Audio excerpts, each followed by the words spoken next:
नमस्कार दोस्तों, मैं हूं सीए निखिल गुप्ता। इस वक्त देश के हर बिजनेसमैन के मन में केवल एक ही क्वेश्चन है कि अगर मैंने अपने क्रेडिटर्स का पेमेंट 15 दिन या 45 दिन में नहीं किया तो क्या पोजीशन बनेगी। साथ में 31 मार्च को मेरे जो क्रेडिटर्स की आउटस्टैंडिंग है उस पर क्या होगा, उस पर क्या पोजीशन बनेगी।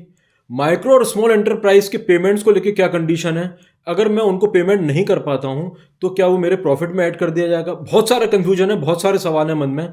तो अगर आप भी बिजनेस कर रहे हैं और आपके मन में भी इस तरह के क्वेश्चंस हैं तो ये वीडियो आपके लिए बेहद इंपॉर्टेंट है। फ्रेंड्स, इनकम टैक्स एक्ट के अकॉर्डिंग जब भी आप प्रॉफिट एंड लॉस या अपने फाइनेंशियल स्टेटमेंट्स बनाते हैं तो आपको जो खर्चे हैं, एक्सपेंस है, वो ड्यू बेसिस पे मिल जाते हैं। मान के चलिए आपने कोई एक इनवॉइस रिसीव किया, भले ही अभी आपने उसका पेमेंट किया है या नहीं किया है, लेकिन वो जिस फाइनेंशियल ईयर में आपने इनवॉइस रिसीव किया है उसमें वो खर्चा बुक कर सकते हैं। ऐसा इनकम टैक्स में प्रोविजन है।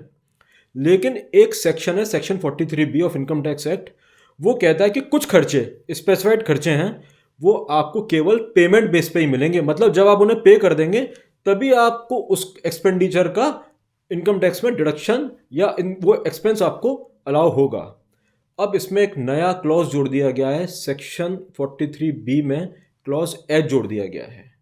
क्लॉज एच कहता है कि अगर आपने किसी माइक्रो या स्मॉल एंटरप्राइज से कुछ गुड्स या सर्विस लिए हैं तो आपको उनका पेमेंट एमएसएमईडी एक्ट 2006 के अकॉर्डिंग कर देना है। नहीं तो जो खर्चा है, जो एक्सपेंस है, वो आपके प्रॉफिट में जोड़ दिया जाएगा। फ्रेंड्स, एमएसएमईडी एक्ट 2006 कहता है कि अगर आपने किसी माइक्रो या स्मॉल एंटरप्राइज से कोई गुड्स या सर्विस लिए हैं जो कि मैन्युफैक्चरर या सर्विस प्रोवाइडर है तो आपको उसका पेमेंट 15 दिन के अंदर कर देना है, अगर आपका उसके साथ में कोई एग्रीमेंट नहीं है।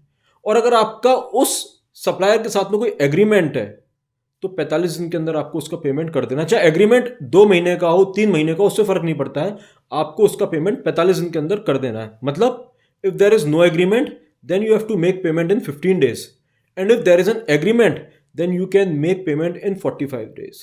अब फ्रेंड्स, क्वेश्चन आता है कि माइक्रो एंड स्मॉल एंटरप्राइज क्या होते हैं। माइक्रो एंटरप्राइज मींस ऐसी बिजनेस एंटरप्राइजेस जिनका प्लांट एंड मशीनरी में इन्वेस्टमेंट 1 करोड़ से कम है और उनका टर्नओवर 5 करोड़ से कम है। स्मॉल एंटरप्राइज वो एंटरप्राइजेस हैं जिनका प्लांट एंड मशीनरी में इन्वेस्टमेंट 10 करोड़ से कम है और उनका टर्नओवर 50 करोड़ से कम है। इसमें हम केवल मैन्युफैक्चरर्स और सर्विस प्रोवाइडर्स को लेंगे। तो इनकम टैक्स एक्ट कहता है कि हमें माइक्रो एंड स्मॉल एंटरप्राइज का पेमेंट अगर एमएसएमईडी एक्ट के अकॉर्डिंग नहीं किया तो हमें उस एक्सपेंस को अपने प्रॉफिट में जोड़ देना है। फ्रेंड्स, इस पूरे सिनेरियो को एक एग्जाम्पल के साथ समझने की कोशिश करते हैं।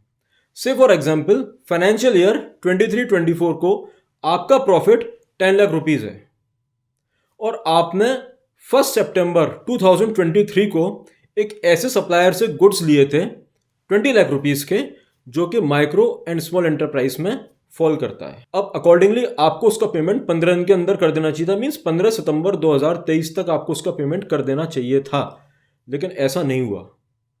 31 मार्च 2024 को भी उसका पेमेंट ड्यू है। तो जब आप अपने फाइनेंशियल स्टेटमेंट्स ड्रॉ करेंगे और आप जब अपना इनकम टैक्स रिटर्न फाइल करेंगे तो आपका जो प्रॉफिट है 10 लाख रुपीज, उसमें आपको ये 20 लाख रुपए जो कि आपने अपने सप्लायर को पे नहीं किए 31 मार्च 2024 तक, वो आपको ऐड करने पड़ेंगे और आपको टैक्स देना पड़ेगा। 10 लाख प्लस 20 लाख मीन्स 30 लाख पे आपको टैक्स देना पड़ेगा। और ये 20 लाख रुपए आपको उस फाइनेंशियल ईयर में अलाउ होंगे जिस फाइनेंशियल ईयर में आप एक्चुअल पेमेंट करते हैं। से फॉर एग्जांपल, आपने 1 अप्रैल 2024 को ही उस क्रेडिटर का, उस सप्लायर का पेमेंट कर दिया, तो अब ये जो खर्चा है 20 लाख रुपए का, ये आपको मिलेगा फाइनेंशियल ईयर 24-25 में। Am I clear friends?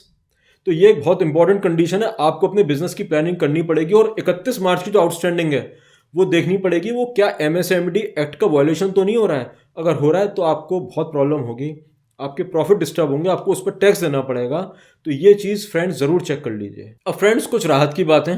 ये जो कंडीशन है कि आपको अपने क्रेडिटर्स का पेमेंट 15 दिन या 45 दिन में करना है, इसमें इसके कुछ एक्सेप्शंस हैं। पहला एक्सेप्शन, ये केवल माइक्रो एंड स्मॉल एंटरप्राइज है, उसी पे फॉल होगा।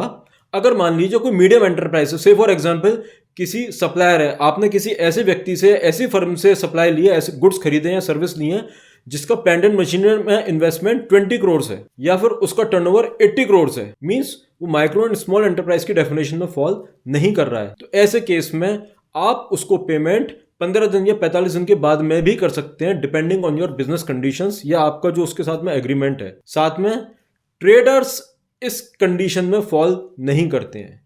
चाहे ट्रेडर्स एमएसएमई या उद्यम उन पर रजिस्ट्रेशन हो, इट हार्डली मैटर्स, लेकिन ट्रेडर्स इस पूरे जो सिनेरियो है उसमें एक्सेप्शन है। आप ट्रेडर्स का पेमेंट कभी भी कर सकते हैं। मींस 15 दिन या 45 दिन वाली कंडीशन है वो, अगर आपने किसी ट्रेडर से सप्लाई ली है तो उसमें फॉल ट्रेडर्स नहीं करते हैं। आप उसका पेमेंट कभी भी कर सकते हैं, डिपेंडिंग ऑन योर बिजनेस जो आपने उसे टाई अप किया हुआ हो। साथ में ये कंडीशन केवल गुड्स और एक्सपेंस पे है। अगर आपने किसी से मशीनरी खरीदी है, कोई कैपिटल एक्सपेंडिचर किया है, तो भी कोई दिक्कत नहीं है, आप उसका पेमेंट इनकम टैक्स में डिसअलाउंस नहीं होगी। एमएसएमई एक्ट में हो सकता है आपको उस पर इंटरेस्ट पे करना पड़े। एंड फ्रेंड्स, लास्ट में जो आपका सप्लायर है उस पर उद्यम रजिस्ट्रेशन होना चाहिए। अगर आपके सप्लायर पे उद्यम रजिस्ट्रेशन नहीं है तो आप उसको पेमेंट 15 दिन या 45 दिन के बाद में भी कर सकते हैं। Now a serious question friends, market में काफ़ी कुछ न्यूज़ चलती रहती हैं कि इस प्रोविजन से कैसे बचा जाए।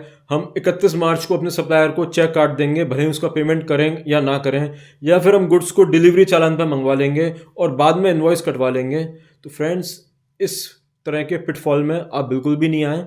गवर्नमेंट अगर कोई रेगुलेशन ला रही है तो आपको उसे फॉलो करना चाहिए और एथिकल बिजनेस प्रैक्टिसेस को फॉलो करना चाहिए। अगर आप ऐसा नहीं करते हैं तो आपको इनकम टैक्स एक्ट में बाद में जब केसेस होंगे उस वक्त काफ़ी प्रॉब्लम आएगी। और फ्रेंड्स, मैं आपको ये लिंक दे रहा हूँ, इसमें आप अपने सप्लायर का उद्यम नंबर, अगर उद्यम रजिस्ट्रेशन डालेंगे तो आपको उसका स्टेटस पता लग जाएगा कि वो माइक्रो है या स्मॉल है, और किस कैटेगरी में, क्या वो मैन्युफैक्चरर है या फिर वो सर्विस प्रोवाइडर है या फिर वो ट्रेडर है। ये सारी चीज़ें आपको पता लग जाएंगी। तो इस लिंक पे क्लिक करके आप सामने वाले जो आपका सप्लायर है उसका उद्यम का स्टेटस पता कर सकते हैं। और फ्रेंड्स, अगर आपको सेक्शन 43B क्लॉज एच को लेके कोई भी समस्या, कोई भी क्वेरी है तो आप हमें ज़रूर लिखिए। We will be very happy to revert to you. Thank you.